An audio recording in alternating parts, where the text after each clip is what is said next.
So this is a quick review of the APR DTR6054 Turbo Kit on a Mark 7 GTI. The reason I'm making this video is because I purchased this kit a few months ago, right when it dropped, pretty much.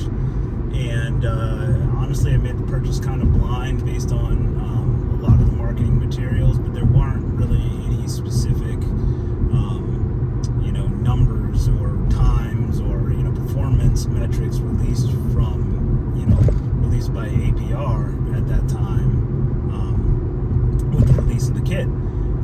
There was really not much information other than APR's claim that it add this direct replacement turbo kit to your Mark 7, Mark 7.5 GTI Golf R S3 A3, and you'd be making approximately 400 wheel horsepower on pump gas.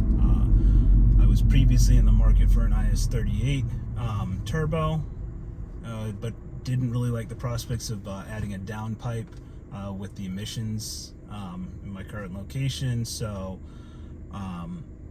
I decided as soon as this came out, it really seemed like it checked all the boxes, being completely emissions compliant and all that. So I bit the bullet and put on the turbo kit, and so I'm doing a quick review for those interested in the kit, so that you have a little bit more information than I had.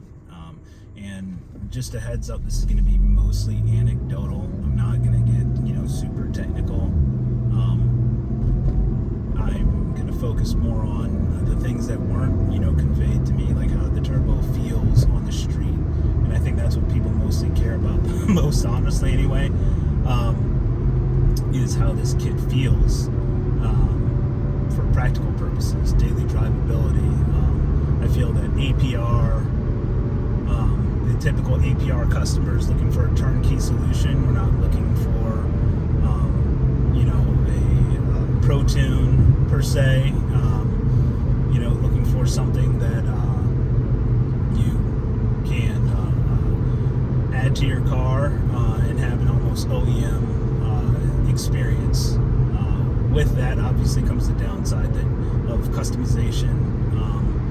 It's definitely not going to be the same as a Pro Tune, but I certainly made peace with that, and I was looking for that stock-like feel on daily driving. So I'm going to get into it now, a little bit more about how the turbo feels, guys. So I've had this kit, I've had this kit installed since June of this year, I want to say. Maybe it was May of this year. So I've had it on for a few months. It's now January, so I've had it on for over half a year now. Put about I want to say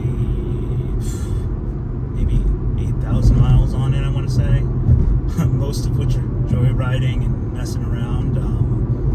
Don't have much of a commute, but it is my daily driver still around town. My mods list on this car, this is a 2015 non-PP, which is the non-performance pack SE DSG GTI. So there's a lot of acronyms, but basically this is the DSG transmission, the 6-speed. It's 2015, and it did not come equipped from the factory with the performance pack. And the performance pack, what that adds is the larger brakes and the electronic differential. I have neither of those. Well, actually, getting to my mods list, I did upgrade the brakes to the performance pack. So let me just run down my mods list real quick. So in terms of power adders, obviously the DTR6054 kit. I recently just added a APR carbon fiber cold air intake and the inlet pipe. I got a good deal on it from a local club member secondhand. Otherwise I wouldn't necessarily recommend that. It's not really a power adder, but I wanted to add some more noise to it. Technically it's still considered an upgraded intercooler from Integrated Engineering, their FDS V2 stock location intercooler. You know, highly recommended when you go above stage. I mean, even for stage 1, it's recommended. You know, if you're doing any sort of back-to-back pulls. So, yeah. So, you know, in terms of engine modification, that's about it. The cold air intake and the intercooler and the turbo kit. In terms of other modifications, just super minor stuff. H&R rear sway bar, SuperPro Endlink, rear Endlinks. Suspension is stock height. Summer tires, I'm typically running the Michelin Sport 4 summer tires on Neuspeed RSE10, 18 by 8.5 wide wheels. Don't have those on right now. It's January. It's a little warm today, so that's why I'm out here doing this. But those right now I'm on my all seasons, which are 225 40 18s on the stock Austin wheels. So not a lot of traction coming my way on this, but you know, dry conditions for the most part right now. So I figured I'd you know, do a quick video for you guys.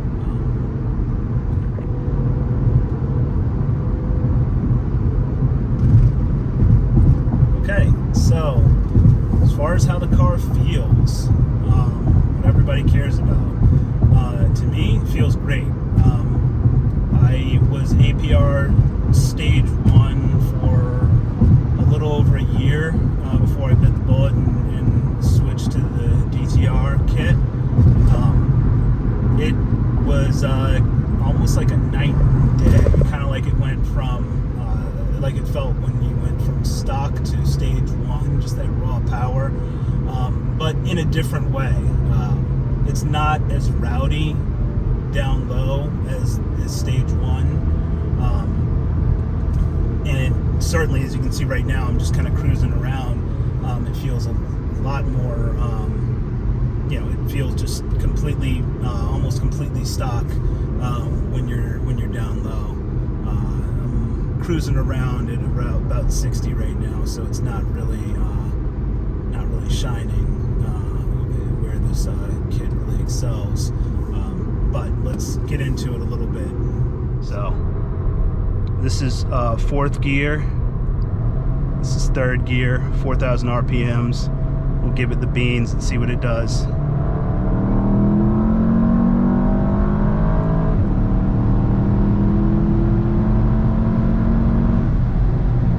Whew.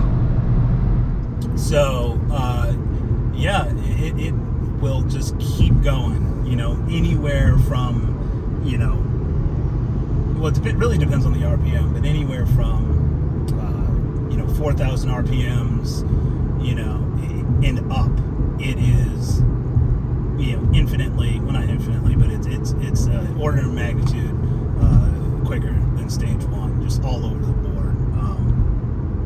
And so, you know, people, there's some, you know, talk, it sound that the turbo kit is a little laggy. I can see how you would feel that way,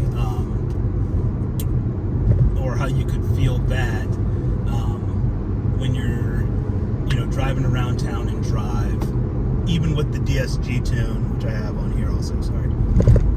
It can feel a little bit lost when you get on it. Like, I'm in 5th gear right now. If I tried to punch it right now, it would, you know, it would take quite a while to get on it. But I mean, you're not really supposed to be doing that anyway. It's not great for the clutches or anything like that.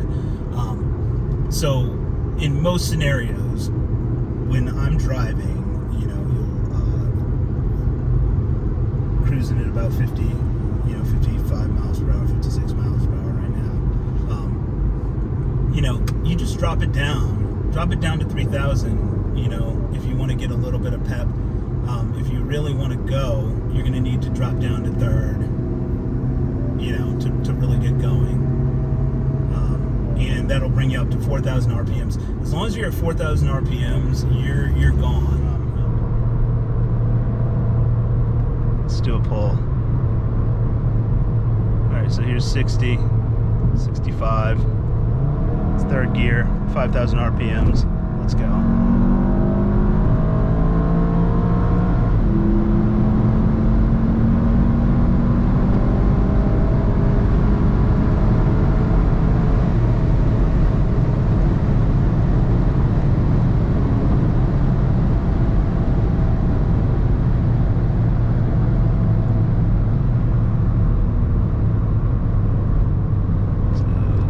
Was that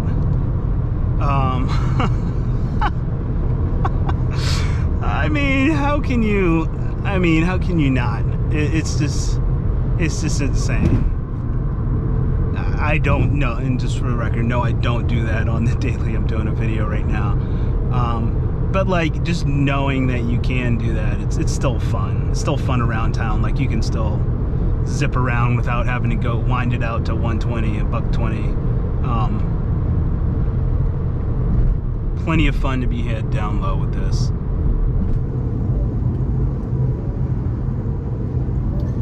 So, in terms of my recommendation and my impression, I love this kit. It is exactly what I anticipated that it would be. I was APR Stage 1 for about a year before I upgraded to the DTR kit, like I said. And it is definitely an order of magnitude, faster than Stage 1. And Stage 1 to Stage 2 has always felt like the juice wasn't really worth the squeeze to me. Adding a downpipe, getting into the whole emissions, conversation. And just the sound that the aftermarket downpipe adds. This is my daily driver, and I do road trips on occasion with this. Wasn't looking to introduce, to take away comfort from the car, and daily drivability. So Stage 2 just really did not sound very appealing. The only way that I could, kind of swallow the pill would be if it was an IS38 and it came with the power. This was kind of like the best. When this came out, this was like the best of both worlds, because it gave you the power, and it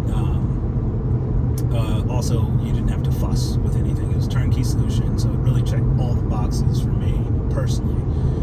Now, as far as the people with Golf Rs, S3s, coming from an IS38, and you have some thinking to do, because it's definitely not as big a step up. I will say that I am personally, done more than a few roll races with a Golf R Stage 2, and definitely will pull on a Stage 2 motor. That is without a question. I pulled on one and it was slightly damp outside.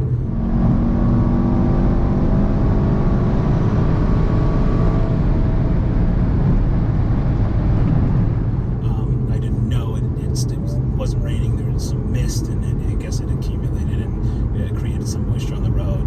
So I was spinning in third gear. I did it from third gear rather than dropping down even lower, and still was breaking the tires loose, up to and through 80 miles per hour, which is wild. I am on the all seasons, not on the summer tires, but Golf R, he was taking off, and I eventually caught traction and would pull. And that was in wet conditions. Dry, it wouldn't have been as close. So I can safely say that my car, at least, is faster than a Golf R, Stage 2. At least that particular Golf R Stage 2. I don't know whose tuner was, but in the trap speed times in the quarter mile, kind of commiserating with that. This car, I think the best I've seen is like 116, upper 116s. That was with a pretty low DA. That was street conditions, though. It is, not having the E-diff or any kind of limited slip differential really hurts the quarter mile time. So my time is kind of garbage right now. I think the best I've done is like a 13.0, which is pretty pitiful, honestly. But that's kind of what I expected with the type of 60 foot that this thing is pulling without a limited slip differential and doubling the horsepower.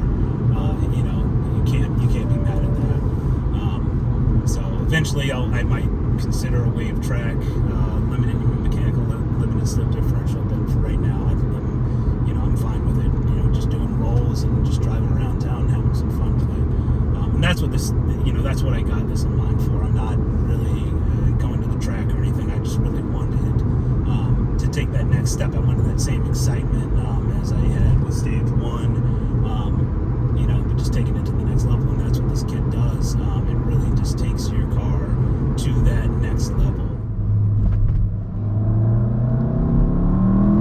Let's go.